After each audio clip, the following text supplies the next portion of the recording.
एखन हम सब शिवनगर में छी आ एठुन एगो साइड भेटल तऽ काज कऽ रहल छी और आगा बहुते बाहर सब में काज करै छलहुँ हेँ, गाँव घर में काज नहीं करै छलहुँ हेँ।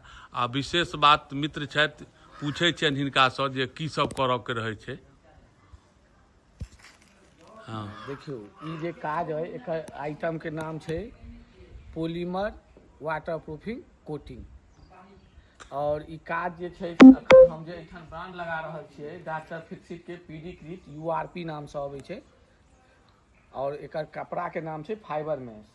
ठीक छै, एहिमे छै first coat primer basic coat होइ छै जकर 1:10 के रेशियो रहै छै, 1 केमिकल 10 पानि और 20 सीमेंट।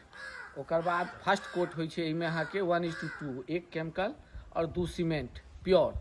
ओकर बाद 6 घंटा के बाद फिर सेकेंड कोट होइ छै, 1 केमिकल 2 सीमेंट।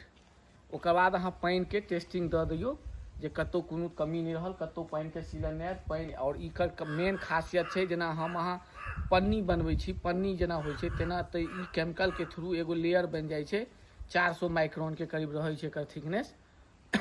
ओकर बाद एकर सेफ्टी के लिए हम सब प्रोटेक्शन प्लास्टर करै छी जे विथ नीट फिनिशिंग के, जेना छत के ढलाई करै छी आ ऊपर सीमेंट के घोल डालि दै छियै।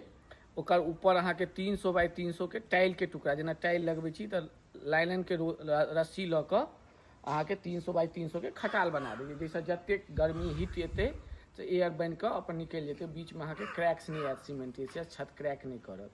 ई एगो फायदा छै। और एहि आइटम के पूरा नाम है पॉलीमर वाटर प्रूफिंग ट्रीटमेंट। ठीक है, और ई अहाँके बेसिकली छत, बालकोनी, बाथरूम, अहाँके वाटर टैंक जे सीमेंटेशियस टैंक होइए एहिमे कयल जा रहल छै। स्विमिंग पूल बनाबै छी, स्विमिंग पूल में है टेरिस गार्डन, अहाँ अपना छत पर गार्डन बनाबऽ चाही तऽ गार्डन बनि सकैए। घास लगाबऽ के केला के बाद अहाँ घास लगा दियौ, कतबो पानि मारबै छत में पानि नहीं जायत, किया तऽ पॉलीमर छै ई अपना लेयर पर ओते रोकि लै छै पानि के, अपना से नीचा नहीं आबऽ दै छै। ठीक छै, जिनका सबके अगर काज कराबऽ हुए तऽ नंबर देब, ओहि नंबर पर संपर्क करब।